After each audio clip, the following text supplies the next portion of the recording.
ओम नमः पंचजगद्गुरुभ्यः।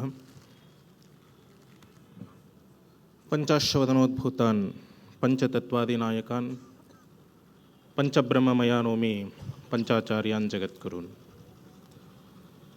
विश्वेशलिंगसम्भूतं विश्वविद्याविबोधकं विश्ववन्द्यं सदा वन्दे विश्वाराध्यं जगद्गुरून्। काशी ज्ञान सिंहासन के आदि जगतगुरु विश्वाराध्य से लेकर विश्वेश्वर पर्यंत आए हुए चलते आए हुए जगतगुरु परंपरा को अनंत दीर्घदंड प्रणाम प्रणपात करते हुए काशी ज्ञान सिंहासनाधीश्वर ज्येष्ठ जगतगुरु श्री श्री श्री 1008 डॉक्टर चंद्रशेखर शिवाचार्य भगवत्पाद जी, इनका चरण कमलों में अनंत दीर्घदंड प्रणपात करते हुए आज राष्ट्रीय स्वयंसेवक संघ के तृतीय वर्ष संघ शिक्षा वर्ग के समारोपण समारंभ में मंच पर विराजमान आदरणीय डॉक्टर मोहन भागवत जी, माननीय डॉक्टर सर्वाधिकारी श्रीमान दक्षिणामूर्ति जी, श्रीमान राम हरेकर जी, श्रीमान श्रीधर गाड़वे जी और अन्य प्रांतों से आए हुए सभी अतिथिगण, संत महंतगण और इस मंच के सामने उपस्थित हुए सभी प्रशिक्षणार्थी युवागण, आप सभी को काशी महापीठ के ओर से अनंत आशीर्वाद प्रदान करते हैं।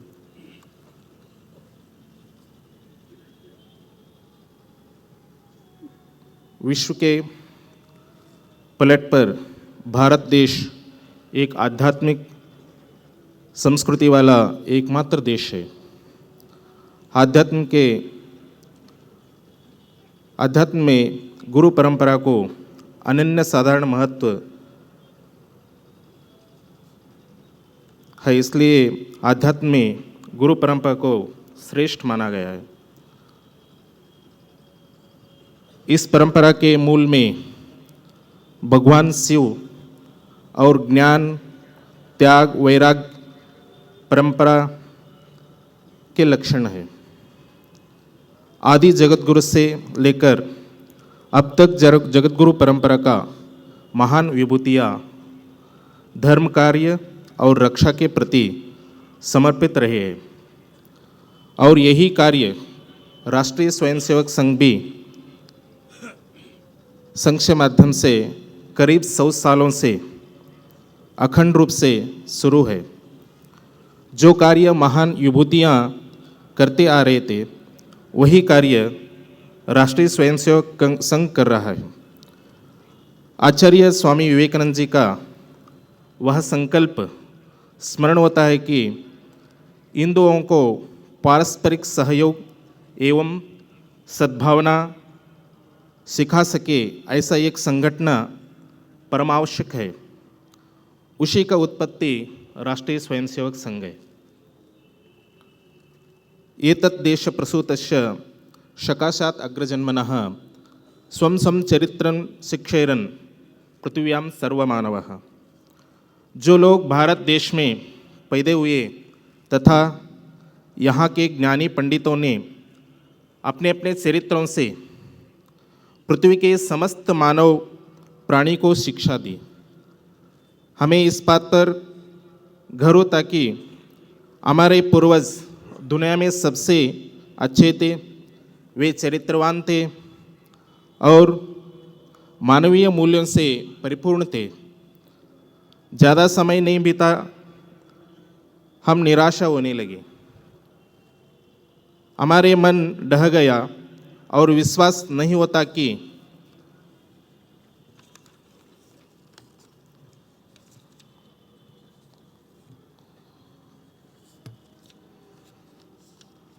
हम बहुत अच्छे थे और बड़े मानवीय मूल्यों से युक्त थे और इंसानियत से पसंद थे। आज क्या हो गया है? इन दिनों में हमारे बाल किशोरों ने, युवाओं ने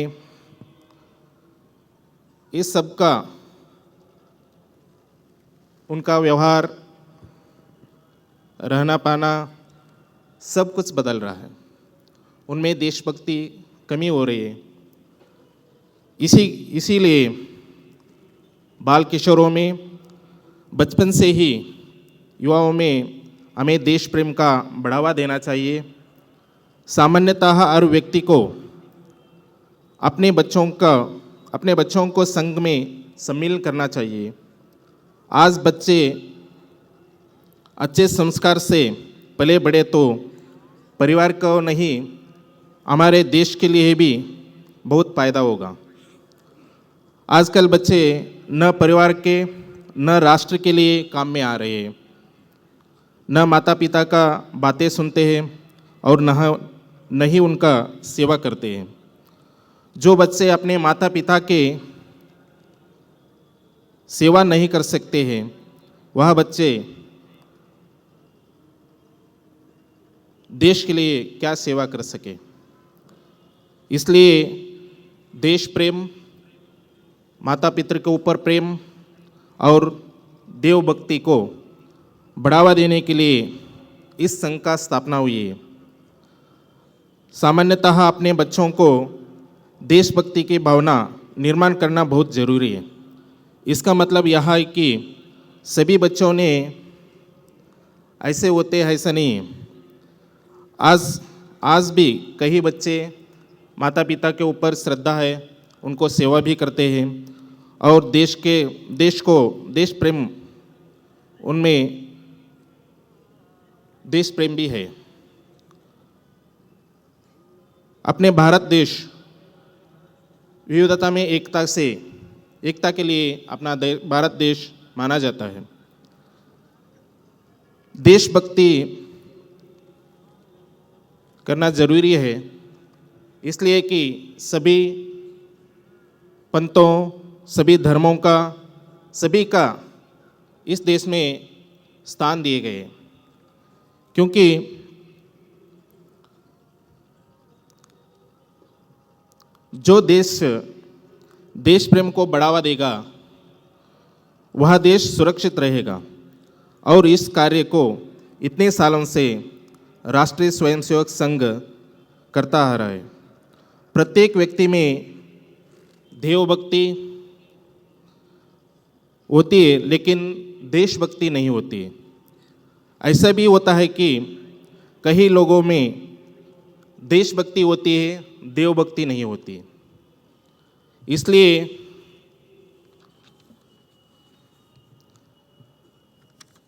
देशभक्ति, देवभक्ति दोनों की भावना को लोगों में होना चाहिए। इन दोनों में देशभक्ति तथा देवभक्ति की भावना लुप्त होकर, इन दिनों में वो भावना लुप्त होकर देह भक्ति ज़्यादा हो रही है। लोगों में स्वार्थी बढ़ रही है, लोग स्वार्थी हो रहे हैं। लोगों को स्वार्थी के रुख से दूर रहना चाहिए। जो राष्ट्रीय स्वयंसेवक संघ की स्थापना 27 सितंबर 1925 में विजयदशमी के दिन हुई है और आज 97 साल पूरे हो गए।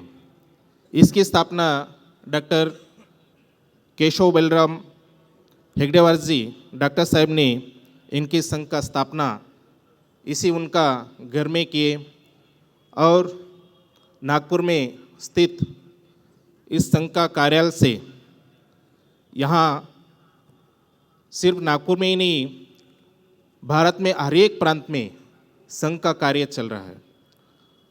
इसी के साथ साथ संघ का मूल उद्देश्य भारतीय और राष्ट्रवाद रहा है। भारत के ऊपर प्रेम बढ़ाना, देश प्रेम बढ़ाना और इसके साथ साथ राष्ट्रवाद को निर्माण करना। और हिंदू इस शब्द का अर्थ अगर हम देखा जाए तो हिंसया दुहेते इति हिंदू, उसी के साथ साथ हिंदू की एक पंक्ति वीरशैव पंथा है, जो वीरशैव शब्द का उत्पत्ति विरोधरहितम शैवम वीरशैवम इति विदर्भदः। हिंदू धर्म ये बहुत बड़ा वटवृक्ष जैसा है, उसी हिंदू धर्म का अनेक शाखाएं हैं। उन शाखाओं में से एक वीरशैव लिंगायत धर्म, वीरशैव लिंगायत पंथ। वीरशैव लिंगायत पंथ हिंदू धर्म से व्यतिरिक्त नहीं है, उनमें से एक है, अनेक पंथों में से एक है। और जो राष्ट्रीय स्वयंसेवक संघ का चिन्ह हम यहाँ देख रहे हैं, भगवा झंडा, भगवा ध्वज। इस भगवा ध्वज का अर्थ हम देखा जाए तो भगवा, भ मतलब भय रहित, घ मतलब गर्व रहित, वा मतलब वासना रहित, यह भगु का अर्थ रहा है। भगवा धारण करने वाले भय रहित होती है, क्योंकि सर्वधर्म समभाव के ध्वज और विचारधारा लेकर लोगों को उपदेश करते रहते हैं, इसलिए उनको किसी बात की भय होना जरूरी नहीं है। इन लोगों में गर्व नहीं होता, क्योंकि यहाँ सामान्य जीवन बिताते हुए अपना कार्य करते रहते हैं, वासना तो इनकी छूती भी नहीं। ये सब राष्ट्रीय स्वयंसेवक संघ का हर एक बच्चों में इसी बातों को बढ़ावा देते हैं। और उसके साथ साथ राष्ट्रीय स्वयंसेवक संघ 4 बातों पर आधारित है, 4 बातों को ऊपर उस संघ का हर एक कार्य चलता है। मतलब बच्चों में इन 4 बातों को सिखाते हो। वो 4 बात कौन सी है? श्रेष्ठ चारित्र, दूसरा राष्ट्रीय सर्वस्व, राष्ट्र से बढ़कर कोई नहीं है, हमेशा हमें अपना धर्म पर ही अटल रहना है, स्वधर्मे निधनम श्रेयः। और इसके साथ साथ चौथा, त्याग और बलिदान की भावना होनी चाहिए, त्यागे नहीं के अमृतत्व मानसो हो। इन 4 तत्वों पर, इन 4 बातों पर इस संघ का भारत में हर एक क्षेत्र में यही बात दौड़ा रही है। इसी के साथ साथ राष्ट्र धर्म अगर मुसीबत में हो तो राष्ट्र तथा धर्म के अस्तित्व के लिए हमें अपना सब कुछ त्याग करना चाहिए। मुसीबत में मानव ही धर्म को बचा सकता है और मानव ही धर्म को प्रतिष्ठापन कर सकता है। भारत यानी हिंदू संस्कृति यानी भारत। यही यहाँ हिंदू संस्कृति में सभी जाति, पंथ, धर्म एवं भारतीय जीवन पद्धति इन सभी में शामिल रही है। राष्ट्र को सभी सन्यासी मिलकर राष्ट्र उन्नति कार्य करने के लिए राष्ट्रीय स्वयंसेवक संघ की स्थापना की है। आज इसी स्वयंसेवक संघ के 25 दिन तक आप यहाँ युवा लोग आकर जो प्रशिक्षण ग्रहण किए हुए, आप यहाँ से जाकर, हमें विश्वास है कि आप भारत माता की सेवा अवश्य करेंगे। करने के लिए तो इधर आकर यहाँ 25 दिन अपना घर बार सब छोड़कर आप प्रशिक्षण लिए हुए, और इसके साथ साथ आगे जाकर अपना अपना प्रांत में जो भी आप काम करने के लिए आगे जाएंगे तो अनेक संकटाएं आ सकती है। अनेक अधर्मीय पंथीय अनेक पंथीय जाति धर्म को लेकर आपके सामने आ सकते हैं, लेकिन उनको सबको समझाकर देश प्रेम उनमें जगाने के लिए आप यहाँ आकर 25 दिन तक जो तृतीय वर्ष का संगठन का इसमें अनुष्ठान किए हुए, क्योंकि ये भूमि नागपुर वो भी इस संघ का ये जो भूमि है, यहाँ तो डॉक्टर साहब और गुरुजी का ये पवित्र स्थान है। यहाँ आकर आपने जो प्रशिक्षण लिए हुए, इस प्रशिक्षण का लाभ मतलब आप हर एक क्षेत्र में जाकर अपना बच्चों में, युवाओं में राष्ट्र प्रेम को जगाना ही आपका आद्य कर्तव्य है। हर एक क्षेत्र में अगर मान लीजिए सोलापुर या पुणे ऐसे क्षेत्र में हमारा वीरशैव लिंगायत मंच भी राष्ट्रीय स्वयंसेवक संघ के साथ मिलकर अपना अपना काम कर रहे हैं, लोगों में देश प्रेम को बढ़ा रहे हैं। यही हमारा लक्ष्य है, क्योंकि भारत आगे जाकर अब तो वही स्थान पर है, आगे जाकर विश्व स्थान पर विश्व गुरु अपना भारत देश अवश्य बनेगा, क्योंकि युवा का आत्म विश्व गुरु बनाने का जो भी काम है वो युवा का आत्म है। और सभी युवा मिलकर, सभी भारत का जो शक्ति है, सभी मिलकर आगे अपना अपना काम करेंगे तो अवश्य भारत एक विश्वगुरु स्थान पर अवश्य पहुंचेंगे। इतना ही मेरा आशीर्वचन संदेश पूर्ण करता हूँ। शुभम भैया, ओम शांति शांति।